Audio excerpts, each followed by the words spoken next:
Lots to get to tonight. Now, like millions of people, we all lean forward once a month to find out what the Reserve Bank is going to do when it comes to interest rates.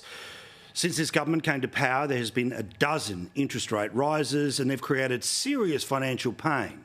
Today, the pain stays exactly the same as it was yesterday and exactly as the same it will be for at least the next month. Interest rates on hold, hopes of a cut this year fading fast. Interest rates on hold, but the Reserve Bank might soon be forced to move. And in amongst much of the coverage was the Daily Telegraph's headline, which I think reads quite well, saying that normal Australians, well, it's not fantastic. Certainly, sorry, this was the Sky News one, saying that it's not great.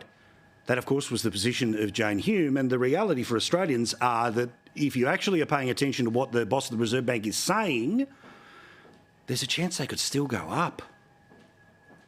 We must continue to be vigilant about the continued risk of high inflation. We believe we have rates at the right level to return inflation to the target range next year. But as we've said in the past, getting inflation back to target will take time. And I think the path will likely continue to be bumpy. Household consumption is very weak. And you can see that in the retail figures from last week.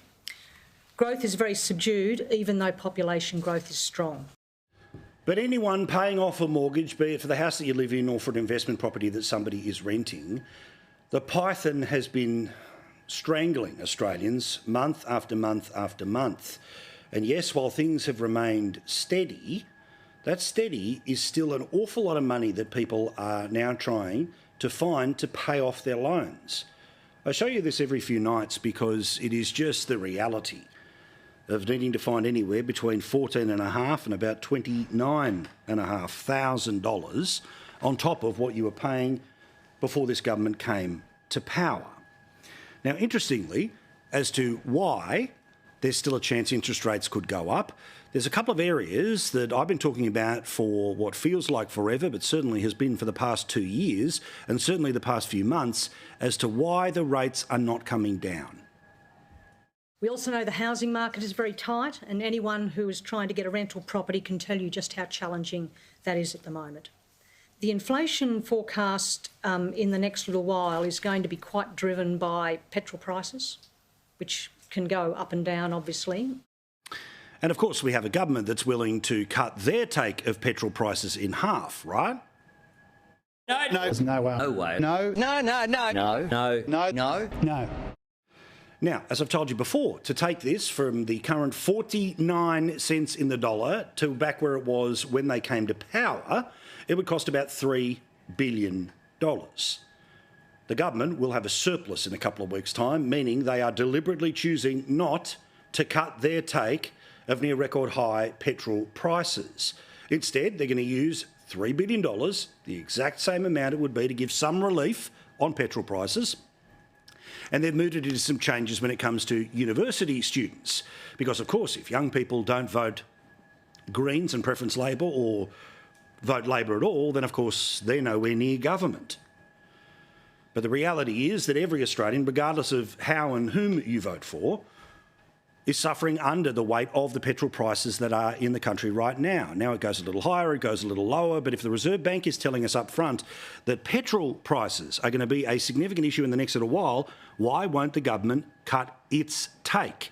Now, while they can't control what the international price is, they can control how much tax they take per litre. In Sydney, the overall prices right now it's a little higher in some areas, but it's $1.99 on average. In Melbourne, it's $2.03. In Brisbane, it's $2.09 right now. But despite the fact that the Reserve Bank didn't do anything, the federal government didn't do anything, there was a place that did something.